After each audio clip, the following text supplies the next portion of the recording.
ಬೆಂಗಳೂರಿನ ನಿರಾಶ್ರಿತರ ಆಶ್ರಮಗಳಿಗೆ ಯುದ್ಧದ ಎಫೆಕ್ಟ್ ತಟ್ಟಿದೆ. ನಿರಾಶ್ರಿತರ ಆಶ್ರಮಗಳಿಗೆ ಪೂರೈಕೆ ಆಗದ ಸಿಲಿಂಡರ್. ಉಳ್ಳಾಳ ಬಳಿ ಇರುವಂತಹ ನಿರಾಶ್ರಿತರ ಆರೈಕೆ ಕೇಂದ್ರ, ಅಲ್ಲಿಗೆ ಸಿಲಿಂಡರ್ ಪೂರೈಕೆ ಆಗ್ತಾ ಇಲ್ಲ. ಅವಕ್ಕೆಲ್ಲ ಫಸ್ಟ್ ಪ್ರಿಯಾರಿಟಿ ಕೊಡಬೇಕು. ಪ್ರಿಯಾರಿಟಿ ಕೊಟ್ಬಿಟ್ಟು ಸಿಲಿಂಡರ್ ಸಪ್ಲೈ ಮಾಡಬೇಕು. 80 ವರ್ಷ ಮೇಲ್ಪಟ್ಟಂತವರಿಗೆ ಬಿಸಿ ನೀರು ಕೂಡ ಕೊಡ್ಲಿಕ್ಕೆ ಆಗ್ತಾ ಇಲ್ಲ. ವಾರಕ್ಕೆ 2 ಕಮರ್ಷಿಯಲ್ ಗ್ಯಾಸ್ ಅಗತ್ಯ ಇದೆ, ಈಗ ಅದು ಸಿಗ್ತಾ ಇಲ್ಲ. ನೋಡಿ, ಇನ್ನು ಗ್ಯಾಸ್ ಟ್ರಬಲ್ ಶುರುವಾಗಿ 10 ದಿನ ಆಗಿದೆ. ಆದರೆ ಆಲ್ರೆಡಿ ಮೊದಲ ದಿನದಿಂದಲೇ ಯಾವ ರೀತಿಯಾದಂಥ ಸಂಕಷ್ಟ ಅನುಭವಿಸ್ತಾ ಇದೆ ಭಾರತ ಎಲ್ಲರಿಗೂ ಗೊತ್ತಿರುವಂಥದ್ದೇ.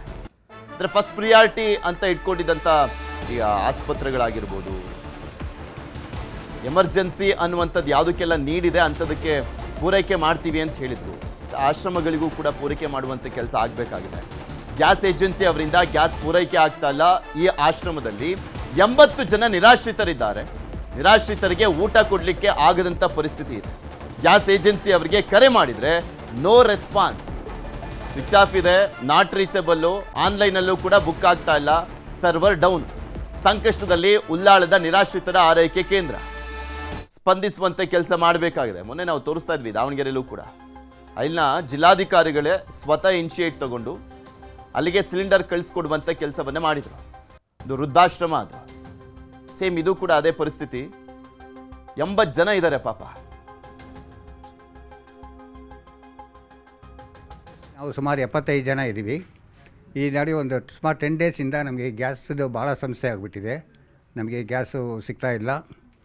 ಮತ್ತು 75 ಜನಕ್ಕೆ 3 ಟೈಮು ಖಂಡಿತ ಅಡುಗೆ ಮಾಡಲೇಬೇಕಾಗ್ತದೆ. ಸೌದೆ ಒಲೆ ಯೂಸ್ ಮಾಡೋಣ ಅಂತ ಹೇಳಿದರೆ ಅನ್ಫಾರ್ಚುನೇಟ್ಲಿ ಇವಾಗ ಮಳೆ ಬಂದು ಸೌದೆ ಎಲ್ಲ ಬೇರೆ ನೆನೆದೋಗ್ಬಿಟ್ಟಿದೆ. ಸೊ ನಮಗೆ ಅಡುಗೆ ಮಾಡೋದು, ಊಟ ಮಾಡೋದು ಭಾಳ ಕಷ್ಟ ಆಗ್ತಾಯಿದೆ.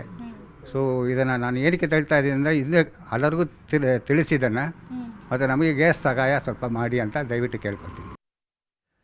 ಇನ್ನು ಸದ್ಯ ಆಶ್ರಮದ ಚಿತ್ರಣ ಹೇಗಿದೆ ಈ ಬಗ್ಗೆ ನಮ್ಮ ಪ್ರತಿನಿಧಿ ಪ್ರಗತಿ ಶೆಟ್ಟಿ ಅಲ್ಲಿನ ಸಿಬ್ಬಂದಿಯನ್ನು ಮಾತನಾಡಿಸಿದ್ದಾರೆ. ಏನು ಹೇಳಿದ್ದಾರೆ ಕೇಳೋಣ. ಗ್ಯಾಸ್ನ ಅಭಾವ ಆಶ್ರಮಗಳಿಗೂ ಕೂಡ ತಟ್ಟಿರುವಂಥದ್ದು. ಸದ್ಯ ನಾನೀಗ ಆರೈಕೆ ನಿರಾಶ್ರಿತರ ಕೇಂದ್ರದಲ್ಲಿದ್ದೀನಿ. ಸರ್ ಹೇಳಿ, ಎಷ್ಟು ಸಮಸ್ಯೆ ಆಗ್ತಾ ಇದೆ ನಿಮಗೆ ಗ್ಯಾಸ್ ಇಲ್ಲದೆ, ಏನು ಹೇಳ್ತೀರಾ? ಖಂಡಿತ ಮೇಡಮ್. ಏನಂತ ಹೇಳಿದ್ರೆ, ನೀವು ನೋಡಿರ್ಬೋದು, ವೃದ್ಧಾಶ್ರಮ ಅಂತ ಹೇಳಿದ್ರೆ ಮನೆಯಲ್ಲಿ ಅವರ ಕುಟುಂಬದವರೇ ಕರ್ಕೊಂಬಂದು ಆಶ್ರಮಕ್ಕೆ ಬಿಡ್ತಾರೆ. ಆದರೆ ನಮ್ಮಲ್ಲಿರೋರು ಕಂಪ್ಲೀಟು ಯಾವುದೇ ಒಂದು ಸರ್ಕಾರದ ಅನುದಾನ ಇಲ್ಲದೇ ಮನೆಯವ್ರು ಯಾರು ಮನೆಯವ್ರು ಯಾರು ನೋಡ್ಕೊಳ್ಳೋಕ್ಕಾಗ್ದೇ ಅವ್ರನ್ನ ಹೊರಗಡೆ ಬಿಟ್ಟಿರ್ತಾರಲ್ಲ, ಅಂಥವ್ರನ್ನ ರೆಸ್ಕ್ಯೂ ಮಾಡಿ ಕರ್ಕೊಂಡು ಬಂದು ಅವ್ರಿಗೆ ಉಚಿತವಾಗಿ ಊಟ, ಬಟ್ಟೆ, ಟ್ರೀಟ್ಮೆಂಟು, ಮೆಡಿಸನ್ನ ಕೊಟ್ಬಿಟ್ಟು ನೋಡ್ಕೊತಾ ಇದ್ದೀವಿ. ನೀವು ನೋಡ್ತಾ ಇರ್ಬೋದು, ನಮ್ಮ ಆಶ್ರಮದಲ್ಲಿ ಸುಮಾರು 80ಕ್ಕೂ ಹೆಚ್ಚು ಜನ ಇದ್ದಾರೆ. ಎಲ್ಲರೂ ವಯಸ್ಸಾಗಿರೋರು ಇರೋದ್ರಿಂದ ಅವರೆಲ್ಲರೂ ಕಾಯಿಲೆಯಿಂದ ಇರೋರು ಅವರೆಲ್ಲರೂ ಒಂದಲ್ಲ ಒಂದು ಕಾಯಿಲೆಯಿಂದ ಬಳಲ್ತಾ ಇರ್ತಾರೆ. ಅವ್ರಿಗೆ ಟೈಮ್ ಟು ಟೈಮ್ ಮೆಡಿಸನ್ ತೊಗೋಬೇಕಾಗತ್ತೆ. ಅವ್ರು ಟೈಮ್ ಟು ಟೈಮ್ ಮೆಡಿಸನ್ ತೊಗೋಬೇಕು ಅಂತ ಹೇಳಿದ್ರೆ ಅವ್ರು ಟೈಮ್ ಟು ಟೈಮ್ ಊಟ ಮಾಡಬೇಕಾಗತ್ತೆ. ಏನಂತ ಹೇಳಿದ್ರೆ, ಇವಾಗ 3 ಟೈಮ್ ಊಟ ಅಂತ ಹೇಳಿದ್ರೆ, ಒಂದು 80 ಜನ ಅಂತ ಹೇಳಿದ್ರೆ 3 ಟೈಮ್ ಊಟ ಅಂತ ಹೇಳಿದ್ರೆ ದಿನಕ್ಕೆ 250 ಜನಕ್ಕೆ ಊಟ ಮಾಡಿದಷ್ಟು, ಒಂದು ಸ್ಮಾಲ್ ಫಂಕ್ಷನ್ ಮಾಡಿದಷ್ಟು ಆಗುತ್ತೆ. ಏನಂತ ಹೇಳಿದ್ರೆ, ಇವಾಗ ಇಷ್ಟು ದಿನ ಹೆಂಗೋ ನಡ್ಕೊಂಡು ಹೋಗ್ತಾ ಇತ್ತು. ಇವಾಗ ಆಲ್ ಆಫ್ ಸಡನ್ ಈ ಥರ ಒಂದು ಗ್ಯಾಸ್ ಸಮಸ್ಯೆ ಆದ್ದರಿಂದ ತುಂಬ ಕಷ್ಟ ಆಗ್ತಾಯಿದೆ. ನಮ್ಮ ಆಶ್ರಮದಲ್ಲಿ ಎಲ್ಲೂ ಸೌದೆ ಒಲೆಯಲ್ಲೂ ಅಡುಗೆ ಮಾಡೋದಕ್ಕೆ ಜಾಗ ಇಲ್ಲ. ಅದರಿಂದ ಹೊರಗಡೆ ರೋಡಲ್ಲೇ ಒಂದು ಸೌದೆ ಒಲೆನ ರೆಡಿ ಮಾಡಿ ಅಲ್ಲಿ ಡೈಲಿ ಊಟನ ಮಾಡಿ ಇಲ್ಲಿ ಸರ್ವ್ ಮಾಡ್ತಾ ಇದ್ದೀವಿ. ಇವಾಗ ಏನಾಗ್ತಾಯಿದೆ, ಒಂದು 3-4 ದಿನದಿಂದ ಮಳೆ ಬೇರೆ ಬರ್ತಾ ಇರೋದ್ರಿಂದ ಸೌದೆ ಕೂಡ ಒದ್ದೆ ಆಗ್ತಾಯಿದೆ. ಅಲ್ಲಿ ಮೇಲ್ಗಡೆಯಿಂದ ಮಳೆ ಬಂದಾಗ ಅಡುಗೆ ಮಾಡೋದಕ್ಕಾಗಲ್ಲ. ಅದೇನು ಶೀಟ್ದು ಏನು ಬಿಲ್ಡಿಂಗ್ ಇಲ್ಲ, ರೋಡ್ ಆದ್ದರಿಂದ ಅಲ್ಲಿ ಮಳೆ ಬರುತ್ತೆ. ವಾರದಲ್ಲಿ ಎಷ್ಟು ಗ್ಯಾಸ್ ಬೇಕಾಗುತ್ತೆ ನಿಮಗೆ? ಎಷ್ಟು ದಿನಕ್ಕೆ ಒಂದ್ಸಲ ಗ್ಯಾಸ್ ಖಾಲಿ ಆಗುತ್ತೆ? ವಾರದಲ್ಲಿ ಇವಾಗ 2 ಗ್ಯಾಸು ಪ್ರೆಸೆಂಟ್ ಬಂದುಬಿಟ್ಟು ವಾರಕ್ಕೆ 2 ಗ್ಯಾಸ್ ಬೇಕಾಗ್ತಾಯಿತ್ತು.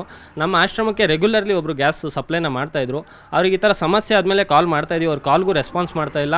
ಮತ್ತು ಒಂದಿಷ್ಟು ಜನ ಗ್ಯಾಸ್ ಕೊಡೋರ ಹತ್ರನೂ ವಿಚಾರಿಸ್ತಾ ಇದ್ದೀವಿ. ಎಲ್ಲರ ಹತ್ರ ಅದೇ ಹೇಳ್ತಾ ಇದ್ದಾರೆ, ಗ್ಯಾಸ್ ಇಲ್ಲ ನಮ್ಮ ಹತ್ರ, ಅದು ಕೊಡೋದಕ್ಕೆ ಗ್ಯಾಸ್ ಸ್ಟಾಕ್ ಇಲ್ಲ ಅಂತ ಇದ್ದಾರೆ. ಎಲ್ಲರಿಗೂ ಕೇಳ್ಕೊಳ್ಳೋದು ಏನಂತ ಹೇಳಿದ್ರೆ, ಈ ಒಂದು ಸಮಸ್ಯೆ ಆದಷ್ಟು ಬೇಗ ಬಗೆಹರಿಲಿ. ಕಮರ್ಷಿಯಲ್ ಗ್ಯಾಸ್ನಲ್ಲಿ ಆಗ್ತಾ ಇರುವಂತಹ ವ್ಯತ್ಯಯ ಸರಿ ಹೋಗಬೇಕು.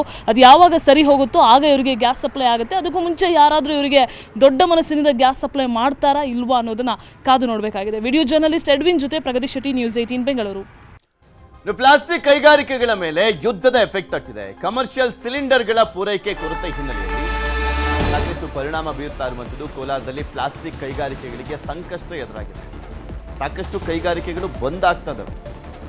ಇವನ್ ಅವರಿಗೆ LNG ಕೂಡ ಸಿಗ್ತಾ ಇಲ್ಲ, ಮತ್ತು ಒಂದು ಕಡೆ ಕಮರ್ಷಿಯಲ್ ಗ್ಯಾಸು ಕೂಡ ಸಿಗ್ತಾ ಇಲ್ಲ.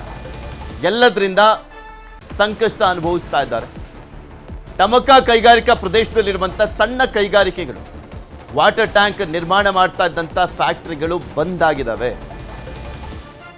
ಗ್ಯಾಸ್ ಟ್ರಬಲ್ನಿಂದಾಗಿ ವಾಟರ್ ಟ್ಯಾಂಕ್ ನಿರ್ಮಾಣ ಮಾಡ್ತಾ ಇದ್ದಂತಹ ಫ್ಯಾಕ್ಟರಿಗಳು ಬಂದಾಗಿರೋದು. ಪ್ರತಿದಿನ 5ರಿಂದ 6 ಸಿಲಿಂಡರ್ಗಳ ಅವಶ್ಯಕತೆ ಇರುವಂಥ ಫ್ಯಾಕ್ಟರಿ ಅದು. ಗ್ಯಾಸ್ ಸಿಗದೆ ಉತ್ಪಾದನೆ ನಿಲ್ಲಿಸಿರುವಂಥದ್ದು ಕೈಗಾರಿಕೆಗಳು. ಕೃಷಿ ಪರಿಕರಗಳನ್ನು ತಯಾರಿಸಿ ಕೈಗಾರಿಕೆಗಳಿಗೂ ಕೂಡ ಹೊಡೆತ ಬೀಳ್ತಾ ಇದೆ. ಕೃಷಿ ಪರಿಕರಗಳನ್ನು ತಯಾರಿಸುವಂಥ ಕೈಗಾರಿಕೆಗಳಿಗೂ ಹೊಡೆತ ಬೀಳ್ತಾ ಇರುವಂಥದ್ದು, ಸ್ಥಗಿತಗೊಳ್ತಾ ಇರುವಂಥದ್ದು ಡ್ರಿಪ್ ಪೈಪ್ ಉತ್ಪಾದನಾ ಕೈಗಾರಿಕೆಗಳು. ಡ್ರಿಪ್ ಪೈಪ್ ಉತ್ಪಾದನಾ ಕೈಗಾರಿಕೆಗಳಿದಾವಲ್ಲ, ಅವು ಕೂಡ ಸ್ಥಗಿತಗೊಳ್ತಾ ಇದೆ. ಕಚ್ಚಾ ವಸ್ತುಗಳ ಪೂರೈಕೆ ಸ್ಥಗಿತ ಆಗಿದೆ. ತಯಾರಿಕೆಗೆ ಬೇಕಾಗಿದ್ವಲ್ಲ ಕಚ್ಚಾ ವಸ್ತುಗಳು, ಅದರ ಪೂರೈಕೆ ಕೂಡ ಸ್ಥಗಿತ ಆಗಿದೆ. ಈಗ ಒಂದಲ್ಲ ಒಂದು ರೀತಿಯಲ್ಲಿ ಹೊಡೆತ ಬೀಳ್ತಾನೇ ಹೋಗ್ತಾ ಇದೆ ಗ್ಯಾಸ್ ಎಮರ್ಜೆನ್ಸಿಯಿಂದ. ಇದೇ ವಿಚಾರಕ್ಕೆ ಸಂಬಂಧಪಟ್ಟಂತೆ ಅಲ್ಲಿನ ಮಾಲೀಕರು ಮಾತನಾಡಿದ್ದಾರೆ. ಏನು ಹೇಳಿದ್ದಾರೆ ಕೇಳೋಣ. ಸಮಸ್ಯೆ ಆಗ್ತಾಯಿದೆ, ತುಂಬ ತೊಂದರೆ ಆಗ್ತಾಯಿದೆ. ಯಾವುದೇ ಒಂದು ವಾರ 15 ದಿನದಿಂದ ಸಿಲಿಂಡರ್ಗಳು ಕರೆಕ್ಟಾಗಿ ಪೂರೈಕೆ ಆಗ್ತಾಯಿಲ್ಲ. ಹಾಗಾಗಿ ಯಾವುದೇ ಪದಾರ್ಥಗಳು ತಯಾರು ಮಾಡೋಕ್ಕಾಗ್ತಾಯಿಲ್ಲ. ಕಚ್ಚಾ ಪದಾರ್ಥಗಳು ಬರ್ತಾಯಿಲ್ಲ. ಕಚ್ಚಾ ಪದಾರ್ಥಗಳು ಬರದೇ ಇರೋದ್ರಿಂದ ಇರೋರ ಹತ್ರ ತುಂಬ ಬೆಲೆ ಜಾಸ್ತಿ ಆಗಿದೆ. ಆ ಬೆಲೆಯಿಂದ ನಾವು ಮಾರಾಟ ಮಾಡೋಕ್ಕಾಗ್ತಾಯಿಲ್ಲ. ಹಾಗಾಗಿ ನಿಲ್ಲಿಸಿದ್ದೀವಿ. 4ರಿಂದ 5 ಸಿಲಿಂಡ್ರ್ ಮೇಲೆ ಮಿನಿಮಮ್ ಬೇಕು. ಹಾಗಾಗಿ ಅದ್ರ ಪೂರೈಕೆ ಆಗ್ತಾಯಿಲ್ಲ. ಬರೀ ಡೊಮೆಸ್ಟಿಕ್ ಮಾತ್ರ ಬರ್ತಾಯಿದೆ, ಕಮರ್ಷಿಯಲ್ ಅಂತೂ ಇಲ್ಲವೇ ಇಲ್ಲ. ನಿಲ್ಲಿಸೇ ಬಿಡಬೇಕು, ಲಾಸ್ ಅಲ್ಲ. ಇದೇ ಮಾಡೋದಕ್ಕಾಗಲ್ಲ, ನಿಲ್ಲಿಸ್ಬೇಕು. ಕೆಲಸದವ್ರಿಗೆ ಕೊಡೋಕ್ಕಾಗಲ್ಲ, ಕರೆಂಟ್ ಬಿಲ್ ನಾವು ಕಟ್ಟೋಕ್ಕಾಗಲ್ಲ, GST ಕಟ್ಟಬೇಕು, ಬ್ಯಾಂಕ್ ಕಮಿಟ್ಮೆಂಟು ಎಲ್ಲ ಯಾವುದು ಇದು ಮಾಡೋಕ್ಕಾಗಲ್ಲ. ಯಾವುದನ್ನು ಇದೇ ಮಾಡೋದಕ್ಕಾಗಲ್ಲ. ಮಾಡಲಿಕ್ಕೆ ಬೇಕಾಗಿರೋವಂಥ ವರ್ಜಿನ್ ಮೆಟ್ರಲ್ಲು ಸರಿಯಾಗಿ ಸಪ್ಲೈ ಇಲ್ಲ. ಆ್ಯಕ್ಚುಲಿ ವರ್ಜಿನ್ ಮೆಟ್ರಲ್ ಮುಂಚೆ ಇದ್ದಿದ್ದ ರೇಟ್ಗೆ ಇವಾಗ ಅಂದಾಜು ಸಿಕ್ಕಾಪಟ್ಟೆ ಜಾಸ್ತಿ ಆಗಿದೆ. 110-120 ರೂಪಾಯಿ ಸಿಗ್ತಾಯಿದ್ದು ಮೆಟ್ರಲ್ ಇವತ್ತು 195-200 ರೂಪಾಯಿ ತನಕ ಹೋಗಿದೆ. ಸೊ ಅದು ರೇಟ್ ಜಾಸ್ತಿ ಆದರೆ ಮಾಡೋಂಥ ಪ್ರಾಡಕ್ಟ್ ಮೇಲೆ ಕೂಡ ಅದು ಎಫೆಕ್ಟ್ ಆಗುತ್ತೆ ಅದು. ಸೊ ಹಂಗಾಗಿ ಇಲ್ಲಿ ಬರೋ ರೈತರಿಗೆ ಏನಾಗ್ತಾಯಿದೆ ಅಂದರೆ 1-2 ತಿಂಗಳು ಮುಂಚೆ ತೊಗೊಂಡೋಗಿರೋಂಥ ಮೆಟ್ರಿಯಲ್ ರೇಟು ರೈತರಿಗೆ ಜ್ಞಾಪಕ ಇರ್ತದೆ. ಬಟ್ ಆ ಬಿಲ್ಲು ಮತ್ತು ಈ ಅದೇ ರೇಟು ಕೊಡಿ ಅಂತ ಬರ್ತಾರೆ. ನಾವು ಆದಷ್ಟು ಸಾಧ್ಯವಾದಷ್ಟು ಕನ್ವೀನಿಯನ್ಸ್ ಮಾಡ್ತೀರಿ, ಈ ಥರ ಹಿಂಗೆ ಅಂತ ತಿಳಿಸಿ ಹೇಳ್ತೀರಿ. ಕೆಲವರು ಒಪ್ಪಿ ತೊಗೊಂಡೋಗೋವಂಥವ್ರು ತೊಗೊಂಡೋಗ್ತಾರೆ, ಕೆಲವರು ತೊಗೊಂಡು ಹೋಗ್ತಾ ಇಲ್ಲ. ಯಾಕೆಂದರೆ ಇದು ವ್ಯವಸಾಯಕ್ಕೆ ಬಳಸುವಂಥದ್ದು ಮಲ್ಚಿಂಗ್ ಪೇಪರ್ ರೇಟು ಜಾಸ್ತಿ ಆಗಿದೆ. ಈಗ ಹೋದ ತಿಂಗಳಲ್ಲಿ ಸುಮಾರು ಒಂದು 180 ರೂಪಾಯಿ 185 ರೂಪಾಯಿ ಕೆಜಿ ಇದ್ದಿದ್ದು ಇವತ್ತು ಒಳ್ಳೆ ಕ್ವಾಲಿಟಿದು 230-240 ರೂಪಾಯಿ ತನಕ ಆಗಿದೆ. PVC ಪೈಪ್ಸು ಅಷ್ಟೇ, ಅವರು ವ್ಯವಸಾಯಕ್ಕೂ ಜಾಸ್ತಿ ಡ್ರಿಪ್ಪಿಗೆ ಮಾಡೋವಂಥದ್ದು ಅದು ಬಳಸೋವಂಥದ್ದು, ಅದು ಕೂಡ ಸಿಕ್ಕಾಪಟ್ಟೆ ರೇಟ್ ಜಾಸ್ತಿ ಆಗಿದೆ.